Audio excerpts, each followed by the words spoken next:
Okay, so Deathloop has been out for a few days now, and I've had time to complete the game, play a little bit of the multiplayer, and kind of just let my thoughts kind of marinate on it a little bit. I wanted to get this review out, even though it's about a week or so after the game came out, but I think that's not necessarily a bad thing because I think the hype has died down on this game a little bit. This game has received both a 10 out of 10 from IGN and GameSpot, and I'm here to tell you that this game is not a 10 out of 10, and here's why.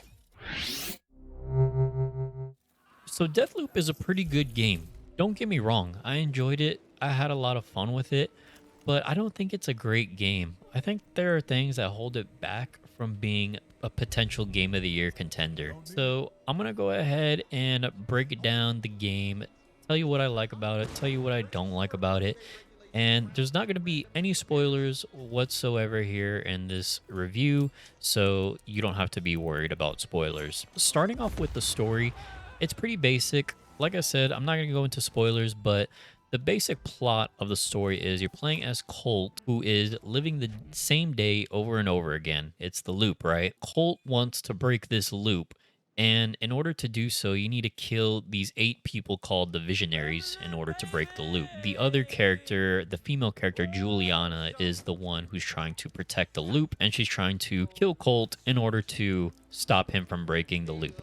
That's the basic plot of the story here. It's pretty interesting at first because I don't think I've played a lot of games that kind of have this sort of concept where you're playing the same day over and over again.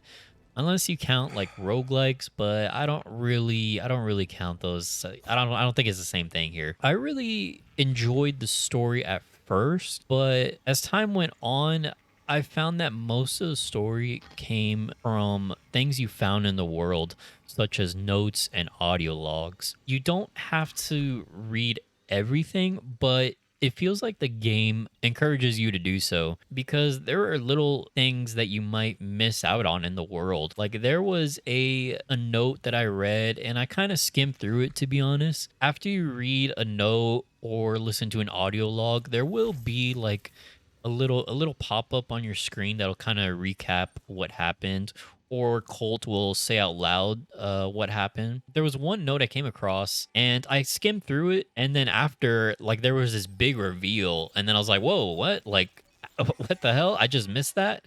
You're like, so if someone just didn't read this note, they would just miss that? Like, okay. You might get mad at me for not reading every little detail, but to be honest with you, I'm just not that kind of player. There are some people who will want to go out and do every little thing in this game and read every single note and want the full backstory and all the characters, but honestly, I don't have that kind of time. I don't have a lot of time to play games, and I have even less time to record gameplay and do these kind of reviews. So I skimmed through most of the notes. In the beginning of the game, I was reading them, full on, but as the game went on, I was kind of getting impatient, to be honest. I was like, okay, let's get on with the story. Let's get on with the game here. The story is there, but I feel like in order to get the whole big picture, you really need to read all the notes and the audio logs, which some people might be okay with and others may not. I personally don't care for that, to be honest. Oh, and I should have mentioned this earlier, but let me go ahead and preface this review by saying I have not played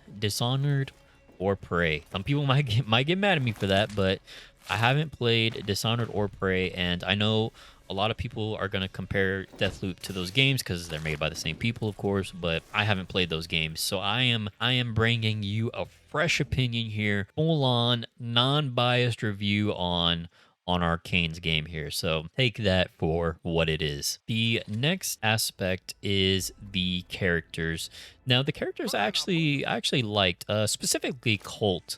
Colt was actually a really cool main character to play as, because in the beginning of the game, I mean, the player is just as lost as Colt is. I mean, he's like, what the hell is this loop? What's going on? Why do I keep waking up on this beach, And then eventually he's like, all right, you know what? Screw it. I had enough of doing this over and over. I'm going to break this loop. So I thought Colt was a really cool character. He was pretty funny at times. I think Juliana was a great antagonist as well. kind of really had a good connection with Colt. They kind of had back and forth where they would be like trash talking each other, but they'd also be kind of like cracking jokes at the same time. And it was a really cool dynamic between those two. And then you had the other characters, which are the visionaries that I mentioned earlier. They're kind of like bosses, I guess you could call them. And each one has their own little story. And you want to try and kill all the visionaries in one day in order to break the loop. So in order to do that, each visionary has their routine that they go through day to day. And what you're trying to do is gather information on each visionary every day so you can line them up in order to kill all of them in one day to break the loop. So it's a really cool concept. And most of the time in this game is spent looking for information. You know, you're like, this visionary likes to go to this place at this certain time of the day. I can kill this person and then knock out two more visionaries in this time of the day. So I really like that. The visionaries are all unique and they all have their own attributes to them, and they're pretty cool. They can be pretty funny at times, but again, I feel like to get the full picture on the visionaries, you really need to read the notes and listen to the audio logs. But other than that, Juliana and Colt are very strong characters on their own. And if the actor for Colt gets nominated for a best performance at the Game Awards, he'd probably have my vote. He'd probably have my vote. He did a really good job. And the main reason why I think I liked Colt so much as a character was the voice acting. The voice acting was so well done between Colt and Juliana and all the characters really, but especially Colt. I think he really nailed it on the voice acting. He really sold those moments where you're like, you're just as confused as he is as what's going on in this game, you know? And then you can feel his frustration when he's tired of just going through the same day over and over again.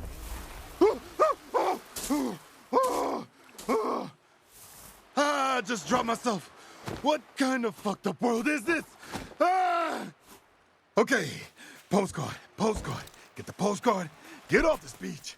The voice acting is phenomenal across the board. Probably the best aspect of this game is the audio in general. Not only is the voice acting great, but I think the music is fantastic. Every time you sneak around an area and get discovered and everyone starts shooting at you and it turns to this whole big fight, there's this great track that plays that really ups the intensity, and it makes you feel like, oh shit, like I gotta get out of here, like I gotta go back into hiding, or I gotta kill everyone here.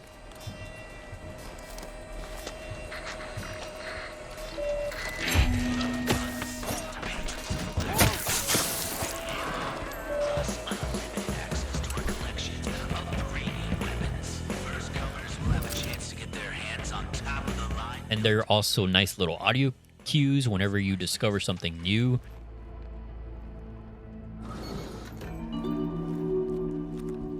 All right, I'm in the library. There's just a lot of little audio techniques that are just really well done in this game, and I really enjoyed them all, especially the soundtrack. Now, as far as the gameplay goes, this is probably the meat of the game here is the gameplay. And like I said earlier, you're trying to kill all 8 visionaries in one day. That is the main goal of this game, and each day is split up into 4 parts. You have the morning, the noon, the afternoon, and the evening. So the world changes at each time of day, which is pretty cool. So let's say maybe, you know, at nighttime, there's more enemies in the streets in one area, or in the daytime during another area, there's a hidden path that's open that's not available at any other time of the day. So I think that's really cool. You get something different each time of the day in different area. There's 4 parts of the day and 4 different areas on the whole island itself. The guns are all pretty fun to use. I just wish there was a little bit more variety of weapons, because I don't think there's that many weapons here. You got like pistol, SMG, you have your machete as the melee weapon, which that's the only melee weapon. I feel like they should have had like a knife or something else in there. But there's also shotguns, snipers, rifles. I wish that there was more variety in the stealth weapons, because this game, you can go either way, stealth or just all-out guns blazing. But the way this game is meant to be played, you can tell it's meant to be mostly played through stealth. The game encourages stealth every possible moment of the game. It's a little disappointing when you only have a couple stealth weapons at your arsenal. You have one, the machete, which is a one-hit melee kill from behind, which is fair. You know, I like that. It works really cool. You get some pretty gruesome kill animations with the machete, chopping people's heads off and stuff. And then two, you have the nail gun, which you get pretty early on in the game. In the beginning, it's pretty good. It's not bad. As you progress into the game, you want something better. The nail gun, it kind of sucked like using after a while, because as you progress more into the game, there's more enemies, and the nail gun is so slow to fire. You need to hold down the trigger to charge it up to get the full damage, and you need to hit someone in the head to get a one-hit kill. So let's say you charge up the nail gun, you hit someone, you miss the head, and you hit them like in the shoulder or something, then they're gonna get alerted, and then they're gonna start looking for you, and that really sucks. And then the third option, which is kind of like a hidden secret option, I'm not sure how rare this is, but there are guns in the world that have a suppressor trinket. So trinkets, I haven't mentioned yet, are basically little perks or upgrades you can add to your guns, like faster reload, you can shoot through enemies, you can swap weapons faster, things like that. There is one gun I found very late in the game. It's like a SMG that has a suppressor trinkets on it. Basically, you can kill enemies very quietly, and you can shoot someone in a large area of other enemies, and the other enemies don't get alerted, which is like really cool. I didn't know that existed until like very, very late into the game, like maybe the last 2 hours of my playthrough, and I was like, wow, that would have been really helpful if I had that early on. I don't know if it's just random if you find the guns that have the suppressors on them, but I didn't find one until very late in the game, and I would have liked to seen that a lot early on, because that is way more fun than using the nail gun. The nail gun is just, it's trash, to be honest with you. In addition to your guns, you have abilities called slabs. Those slabs are basically like superpowers, I guess is the easiest way I could put it. There's different slab abilities throughout the game. I'm not going to go ahead and list all of them here, but the two main ones I used were the Aether, which makes you turn invisible, and then Shift, which basically allows you to teleport. These abilities were really cool. It was really nice to upgrade them and mix and match them to see which combination works best for you. I know everyone has a different play style, so for me personally, I liked using the invisibility to sneak around, and then whenever I would get caught, I would use the teleportation to run away. So I thought that was a good combination. There's also another one, I think it's called Havoc, where you do a bunch of damage, so you can sneak around, and then if you get caught, use Havoc, do a bunch of damage, and kill all your enemies. So I really like the slabs. I thought they were really fun to use. And I personally played on the PS5 version. I did not play the PC version because I heard there were issues with frame rate and graphics and things like that. So I went ahead and got the PS5 version, and I'm glad I did, because it ran very well. I was impressed with how well it looked and how well it ran. There are 3 different performance modes for those who are curious. There is the high quality like ray tracing mode, which is like 4K, but it's 30 FPS.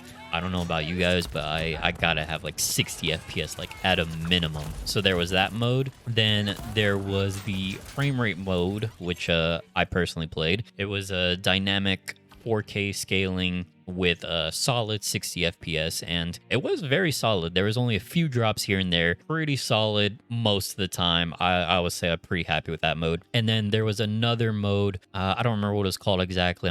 I'll have it here on the screen, but it was 4K upscaling as well, but with some dips, it said. I didn't play that personally, but from what I've seen other people play on that mode, it was around like 40 to 50 FPS. But I personally would take the lower resolution with the locked 60 frame rates personally. And speaking of PS5, this game actually takes advantage of the DualSense, which I feel like there's not that many games out right now that take advantage of the DualSense, which is really cool. So the first thing I notice is the vibration. The vibration feels like really cool when you're playing with the DualSense. So let's say you're walking around in the world and you're crouched, you're not going to feel the vibration in the controller because you're crouched.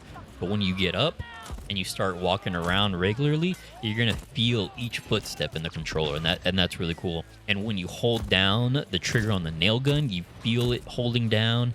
When you zoom in with your gun, you feel the tension in the triggers. When you shoot the guns, it feels really nice. It feels like you're actually kind of like, what do they call it? Haptic feedback, right? You feel that feedback you get from when you pull the trigger, especially when you're firing like the big machine guns. It feels really cool to use. There's nothing I can quite say that will really explain it. You just got to experience it for yourself. The DualSense does use the speaker for this game. So Juliana will talk to you on a radio throughout the game, and her voice will come through the speaker, which is, it sounds like crystal clear. The only complaint I have is it's kind of loud. I'm not sure if you can turn down that audio in the PS5 settings, because I didn't find that option to turn down the volume in game. They do use a lot of cuss words in this game, so if you're maybe playing this game and you got like other people around you and you don't want to be too loud, maybe turn off the speaker, because it gets really loud and they're just like talking shit to each other on the radio. So I really enjoyed that.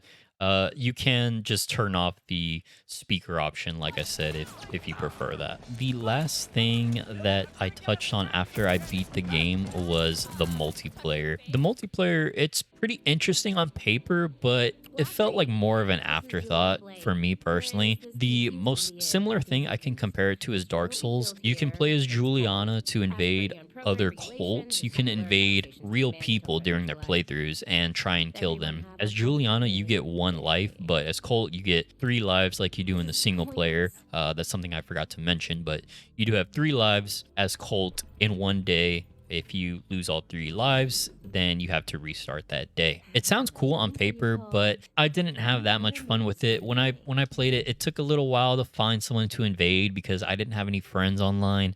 And when I did find some people, it was a little bit laggy. One game, I just got disconnected right away. I didn't even get to play it. When you start out as Juliana, you start out pretty low level, like you don't have that many items or trinkets, and you could be going against like cults who are like fully decked out with like end game gear, so that kind of sucks. That happened to me and I got blasted like right away. It does feel pretty nice when you actually kill the other player, like you know, you got their ass, but it's kind of a mixed bag for me. I don't think it was necessary for this game, but I think it was cool. It was a cool concept. You can change it to when, if you're playing as Colt and you don't want to get invaded by real people, you can change it to single player mode. You'll still get invaded, but it'll be from an AI Juliana. And I'll be honest, the AI Juliana it's pretty dumb. They will kind of just stand there and shoot at you, and it's usually a free kill. Other things I forgot to mention before I wrap this up is the AI. I've seen people say that the AI is like really dumb. I wouldn't necessarily describe the AI as dumb. I would say they're inconsistent. For example, if there's 2 AI enemies standing next to each other, I could kill one like on the left and the right one would have no idea, no reaction whatsoever. But then another minute, I could just be crouch walking around the map, you know, all stealthy behind cover, and someone will spot me from so far away. I don't know. It's weird. At times, the AI was really dumb, but then at other times, they were really smart, and they would just hunt you down. Like, they wouldn't stop. I don't know. The AI wasn't terrible. It's not the worst I've ever seen, but I would just say it's inconsistent. Another thing I forgot to mention was infusing your gear. This is actually a big part of the gameplay loop. So, like I said earlier, there's 4 parts to each day. When you start over another day, you lose your gear unless you infuse it. To infuse your gear, you get a resource called Residium, and you find that around the map. You can collect it off of dead bodies, off the visionaries, and off Juliana, and you can use it to keep your gear through the next day. And I thought that was a really fun gameplay loop. So is Deathloop a 10 out of 10 and a Game of the Year contender? In my opinion, I don't think so. It took me about 20 hours to finish this game, and that was just the single player, not counting the multiplayer. I played maybe like an hour of multiplayer. My biggest complaint I have with this game is that it just gets repetitive very quickly. I know this game is all about time and repeating the same day over and over, but about halfway through my playthrough, I experienced most of what the game had to offer, and I was just ready to finish the game. It can be really frustrating when you spend so much time on one section of the day and then you die and you have to restart the whole day over again. That was really frustrating. Towards the end of the game, I was getting impatient with the stealth. Like I said, I haven't played Dishonored. Some people are really into stealth. Me, not so much. I kind of just wanted to finish the game as I got closer towards the end, and I try to run through it. And if you're not careful, you can die really fast if you don't stealth. So I was getting impatient towards the end. And when I did get to the end of the game, it felt underwhelming, to be honest. It felt like the whole game was this whole big build up to kill all the visionaries in one day. And again, no spoilers, but when you finish the game, it ends so abruptly that you're just kind of like, huh, that was it? Okay. Once I beat it, I didn't have any desire to go back and play it again, like on New Game Plus. Some other people do. Some other people would maybe want to get all the trophies, but that's a lot of work for me. I think Deathloop is a good game, but I think there are things that hold it back from being a great game. The main thing for me was that it just got very repetitive towards the end, living the same day over and over. And again, I know that's the point of the game, but you just experience pretty much most of what the game has to offer. I would say about halfway through your playthrough. If I had to put a number on Deathloop, I would give it a 7 out of 10, which is not bad, but not great. Let me know in the comments what you think about Deathloop. Are you picking it up? Have you already played it?